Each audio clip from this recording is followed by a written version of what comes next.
आ गई अब हमारी सीनियर्स की बारी।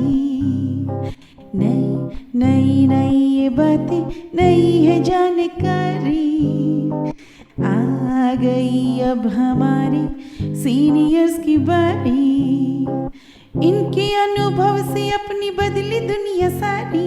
इनके अनुभव से अपनी बदली दुनिया सारी। दादा दादी नाना नानी करते बातें प्यारी।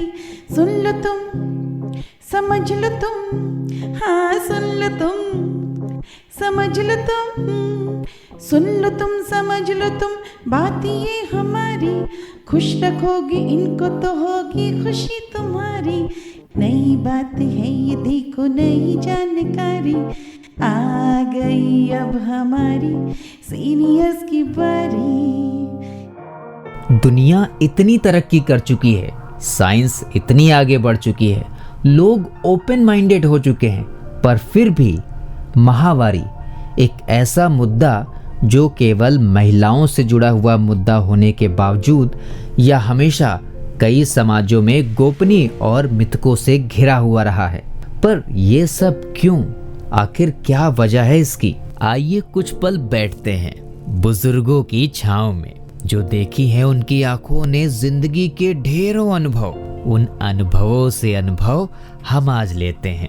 नमस्कार दोस्तों, आप सबका स्वागत है विज्ञान प्रसार विज्ञान और प्रौद्योगिकी विभाग भारत सरकार एवं अलगप्पा विश्वविद्यालय कराईकुटू तमिलनाडु के संयुक्त तत्वाधान में वरिष्ठ नागरिकों द्वारा प्रस्तुत एक खास कार्यक्रम श्रृंखला अनुभव में, जिसे आकार दिया है डॉक्टर आर श्रीधरन ने और मार्गदर्शन कर रही हैं कार्यक्रम की मेंटोर पूजा मुरादा। साथ ही निर्माता हैं चित्रा शर्मा और जमशेद खान, और जिसे आप सुन पा रहे हैं सामुदायिक रेडियो 90.8 FM 24 पर। और मैं हूँ आरजे सनी। दुनिया भर में 14 से 24 साल की बीच की उम्र वाली 1500 महिलाओं पर किए गए सर्वेक्षणों में सामने आया कि आज भी कई समाजों में माहवारी ये एक ऐसा विषय है जो वर्जित है। जॉनसन एंड जॉनसन ने ब्राजील, भारत, दक्षिण अफ्रीका, अर्जेंटीना और फिलीपींस में किए अध्ययन में ये पाया कि महिलाएं सैनिटरी नैपकिन खरीदने में शर्म महसूस करती हैं। इसके साथ ही पीरियड के दौरान महिलाएं अपनी सीट से उठने में भी शर्म महसूस करती हैं। फेडरल यूनिवर्सिटी ऑफ बहिया से जुड़ी 71 साल की समाज मानव विज्ञानी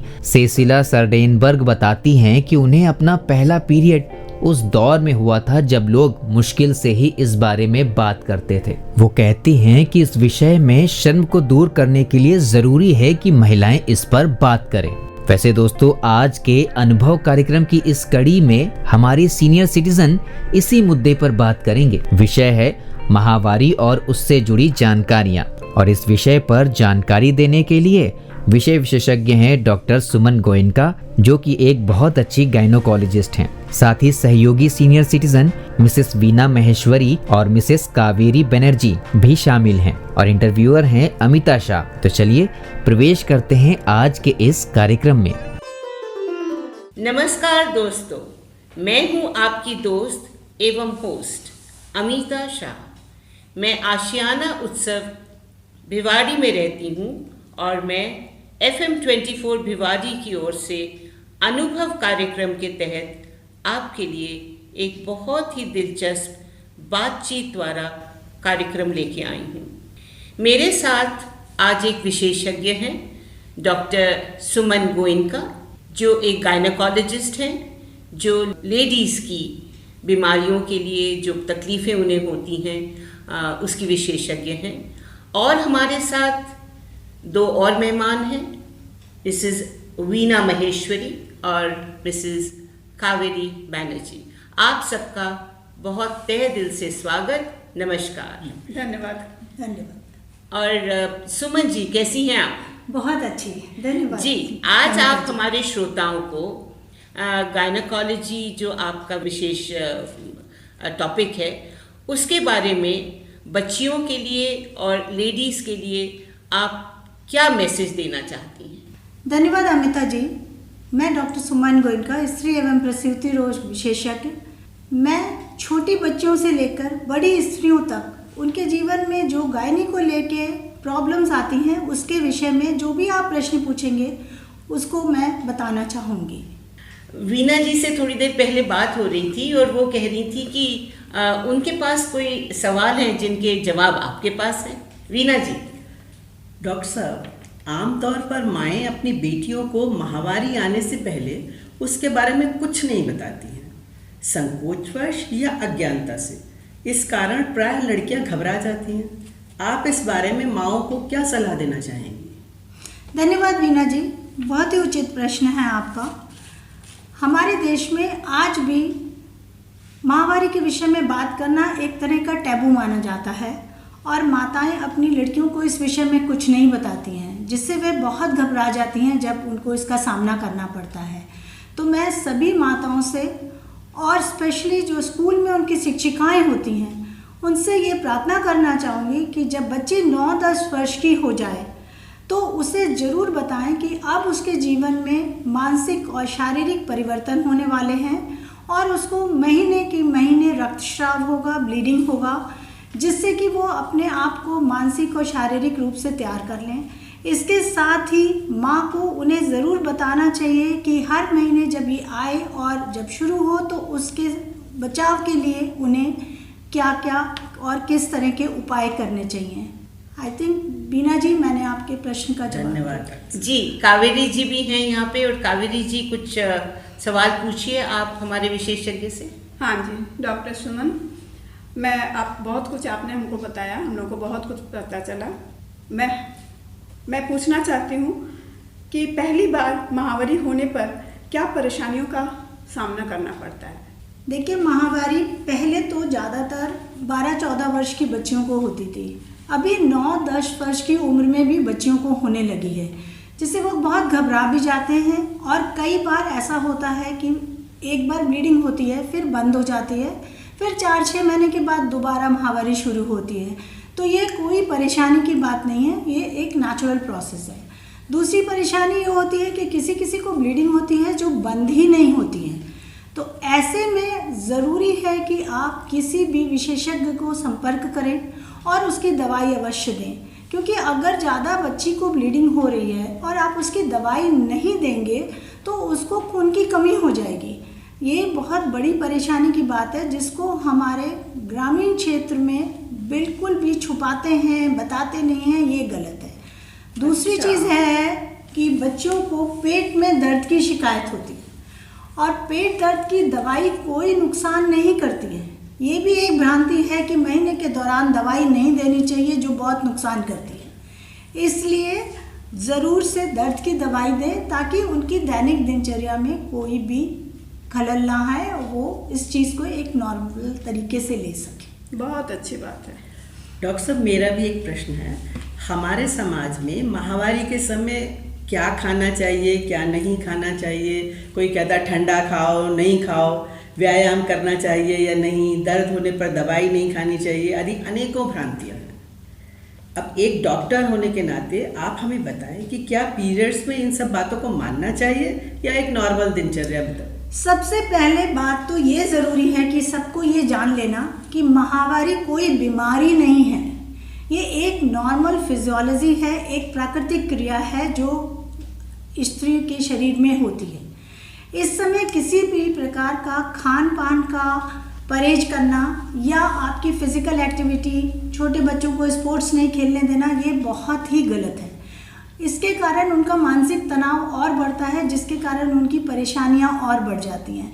इसलिए इसमें किसी तरह की रोक टोक या कोई भी परहेज नहीं करना चाहिए, उन्हें अपनी नॉर्मल दिनचर्या को जीने देना चाहिए। धन्यवाद। मैं इधर कहना चाहूँगी सुमन जी, मैंने एक शोध जो एक रिसर्च हुई थी कि जो स्पोर्ट्स को लेके हुई थी कि इस टाइम पे पीरियड्स के टाइम पे परफॉर्मेंस जो था, जो एथलीट्स का परफॉर्मेंस था, एथलीट्स बहुत अच्छा परफॉर्म कर पाए थे। तो कुछ हार्मोनल चेंजेस ऐसे होते हैं जिससे कि परफॉर्मेंस बेटर हो जाता है। ये शायद आपकी जानकारी में भी हो। मैं इस विषय में ज़्यादा तो कुछ नहीं कह सकती, लेकिन ऐसा है कि आप अगर इन भ्रांतियों को ना पालें जी, तो फिर पॉजिटिव एटीट्यूड रहेगा तो बच्चे में हिचक नहीं होगी। जी, हिचक के कारण उसका परफॉर्मेंस कम होता था, और जब हिचक नहीं रहेगी तो परफॉर्मेंस तो अपने आप ही अच्छा हो जाएगा। बहुत अच्छा कहा आपने। हाँ सुमन जी, मैं और एक प्रश्न पूछना चाहती हूँ कि महावारी के समय क्या साफ सफाई का ध्यान रखना चाहिए और कैसे रखना चाहिए? ये बहुत ही अच्छा प्रश्न आपने किया है, क्योंकि ज़्यादातर लोग महावारी के समय बिल्कुल भी सफाई का ध्यान नहीं रखते और उन्हें ये नहीं पता है कि महावारी के समय इन्फेक्शन के चांसेस सबसे ज़्यादा होते हैं और बहुत बढ़ जाते हैं। इसलिए वो लोग बहुत प्रोन होती हैं इस समय स्त्री किसी भी इन्फेक्शन को पकड़ने के लिए। तो इसलिए साफ़ सफाई में सबसे ज़्यादा ज़रूरी चीज़ ये है कि महावारी के समय इस्तेमाल करने वाला, चाहे आप कपड़ा लें, बहुत साफ़ होना चाहिए, नहीं तो हो सके तो पैड का ही इस्तेमाल करें। आजकल सरकार की तरफ से पैड भी मिलते हैं, डिस्पोजेबल पैड भी मिलते हैं और रीयूजेबल पैड भी मिलते हैं, जिन्हें आप वॉश करके दोबारा इस्तेमाल कर सकते हैं। तो इसलिए साफ़ कपड़ा इस्तेमाल करना बहुत ज़रूरी है और चाहे ब्लीडिंग ज़्यादा हो या ना हो, 24 घंटे में 2 बार उसको बदलना आवश्यक है। अगर इस समय आप सफाई का ध्यान नहीं रखेंगे तो यूरिनरी इन्फेक्शन, बच्चेदानी में सूजन आना, सफ़ेद पानी की शिकायत, इस तरह की बहुत सारी स्त्री रोग से जुड़ी हुई ज़्यादातर बीमारियां जो स्त्रियों को होती है वो इसी समय होती है। इसलिए ये बहुत ही आवश्यक है कि ऐसे समय पे अपनी साफ़ सफाई का ध्यान रखें और हो सके तो जितनी बार पेशाब करने के लिए जाएं तो अपने शरीर को साफ़ और स्वच्छ पानी से धोएं। अच्छा, धन्यवाद जी। डॉक्टर साहब, एक और महत्वपूर्ण बात आपसे जाननी है कि मासिक धर्म बंद होने के समय और उसके बाद हमें किन किन बातों का ध्यान रखना चाहिए? ये आपने बहुत अच्छा क्वेश्चन किया है वीना जी। ये जीवन का वह पड़ाव है जहाँ महिलाओं को उनको मानसिक और शारीरिक परेशानियों से गुजरना पड़ता है। प्रायः यह समय 45 से 50 वर्ष की उम्र में आता है। जब माहवारी बंद हो जाती है तब हम उसे मेनोपॉज कहते हैं। लेकिन कुछ महिलाओं में 1 महीने आई, 6 महीने रुक गई, 4 महीने आई, तो उस समय को हम पेरीमेनोपॉजल समय कहते हैं। 45 वर्ष से पहले अगर किसी को आती है तो हम उससे कहते हैं उसे प्रीमेच्योर मेनोपॉज हो रहा है। इस समय स्त्रियों को बहुत सारी परेशानियों का कारण होता है, क्योंकि हार्मोन्स का फ्लक्चुएशन होता है। आपके रक्त में हार्मोन का लेवल ऊपर नीचे जाता है, जिसके कारण आपको घबराहट, हॉट फ्लैशेस जिसको कहते हैं कि हाथ पैरों का जलना, शरीर टूटना, थकान महसूस करना और किसी किसी को अनियमित ब्लीडिंग हो जाना, हाथ पैरों में जलन होना, हड्डियों का कमज़ोर होना, इस तरह की शिकायतें हो जाती हैं। ऐसे में बहुत ज़रूरी है अपना एटीट्यूड पॉजिटिव रखें और अपनी दिनचर्या में भी आपको फ़र्क लाना पड़ेगा। आपको अपनी दिनचर्या में योग, व्यायाम, इनका ज़रूर से शामिल करना पड़ेगा और अपने न्यूट्रिशन का भी बहुत ध्यान रखना पड़ेगा। किन्हीं को अगर खाली न्यूट्रिशन से पूरा नहीं पड़ता है तो उन्हें डॉक्टर की सलाह से विटामिन और कैल्शियम का सप्लीमेंटेशन भी लेना पड़ता है। मेनोपॉज के दौरान दूसरी प्रॉब्लम जो होती है वो होती है इरेगुलर ब्लीडिंग की। किन्हीं को शांति से ख़त्म हो जाता है, पता भी नहीं चलता कि कब मेनोपॉज आया। किन्हीं महिलाओं को बहुत तकलीफ़ होती है, उन्हें ज़्यादा रक्तस्राव होता है या फिर उनका रक्तस्राव रुकता ही नहीं है। अगर इस तरह की कोई भी तकलीफ़ होती है तो आपको अपने विशेषज्ञ के पास या डॉक्टर के पास जाके अपना पूरा चेकअप कराना चाहिए। इस उम्र में चेकअप कराना इसलिए भी ज़रूरी है कि आपको ये जानना है कहीं बच्चेदानी में कोई रसौली तो नहीं है, कहीं कैंसर तो नहीं है। इसके साथ साथ मैं एक चीज़ और आपको बताना चाहूँगी कि 40 साल की उम्र के बाद हर तीसरे साल एक टेस्ट होता है जिसको हम कहते हैं पैप स्मीयर। पैप स्मीयर कोई बड़ा टेस्ट नहीं होता है, उसमें जैसे स्त्री रोग विशेषज्ञ आपको एग्जामिन करती है उसी तरह से जांच करते समय ही आपके सिक्रीशंस की एक स्लाइड बनाती है और उस स्लाइड का टेस्ट के लिए जाता है, जिससे ये पता लग जाता है कि प्री कैंसरस कंडीशंस, कि अगर किसी को कैंसर होने वाला है तो उससे पहले की कंडीशंस का पता लग सकता है। तो मैं तो आप सबको यही सलाह देंगी कि 40 साल की उम्र के बाद हर तीसरे साल आपको इसकी जांच जरूर कराना चाहिए और जाके डॉक्टर से पैप स्मीयर। दूसरी जो परेशानी होती है वो कमज़ोरी की होती है। तो वो भी आपको आयरन सप्लीमेंटेशन के लिए लेना चाहिए डॉक्टर की सलाह से। कुछ स्त्रियों को शरीर में बहुत ज़्यादा सूखापन, ड्राइनेस, बिहेवियर चेंजेस की प्रॉब्लम होती है। ये सब चीज़ों को आप मेडिटेशन, अपनी पॉजिटिव एटीट्यूड से बहुत हद तक बदल सकते हैं। नहीं हो पाता है तो फिर इसके लिए बहुत सारी दवाइयाँ भी हैं जो आपको मदद कर सकती हैं, और आप इन दवाइयों को डॉक्टर की सलाह से ले सकते हैं।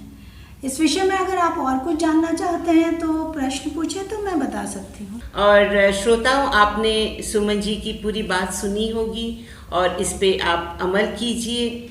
आपको ये कार्यक्रम कैसा लगा इसके ज़रूर हमें फीडबैक दीजिएगा। और हम आपसे विदा लेते हैं अब। सुमन जी, कावेरी जी और वीना जी, आपका बहुत बहुत तहे दिल से शुक्रिया। और मैं आपसे विदा लेते हुए आपका रेडियो, आपकी धड़कन यहीं पे विराम करेंगे। फिर मिलेंगे जल्दी एक और कार्यक्रम के साथ। धन्यवाद अमिता जी। दोस्तों, महिलाओं से जुड़े इस मुद्दे पर चर्चा करने के लिए वैसे तो बहुत सारे पॉइंट्स हैं, पर समय की कमी की वजह से अभी चलते चलते मैं कुछ खास हाल ही में हुई कुछ नई रिसर्च के बारे में आपको बताना चाहूंगा। दोस्तों, नई रिसर्च के मुताबिक माहवारी पूरी होने के बाद औरतों में खास तरह की जागरूकता बढ़ जाती है। माहवारी के 3 हफ्ते के बाद उनके कम्युनिकेशन स्किल बेहतर हो जाते हैं। जिन बातों को दूसरे लोग कहने में डरते हैं, उन्हें वो खुल कर कह देती हैं। जैसे ही माहवारी का नया चक्र शुरू होता है, उनका जहन तेजी से काम करना शुरू कर देता है ना दोस्तों? बड़ी ही इंटरेस्टिंग फैक्ट। चलिए, फिलहाल दोस्तों, आपको आज का ये प्रोग्राम कैसा लगा आप हमें जरूर बताइएगा fmbhiwadi@gmail.com पर। अभी वक्त हो चुका है आप सबसे विदा लेने का। चलते चलते अनुभव कार्यक्रम की इस कड़ी में शामिल होने वाली हमारे senior citizen Amita Shah, doctor Suman Goenka, Mrs Veena Maheshwari, Mrs Kaveri Banerjee ji का दिल से बहुत बहुत धन्यवाद। मैं हूँ आरजे सनी और आप सुन रहे थे सामुदायिक रेडियो 90.8 FM 24 पर अनुभव कार्यक्रम की यह खास कड़ी। आप सुन रहे हैं 90.8 FM 24, आपका रेडियो, आपकी धड़कन।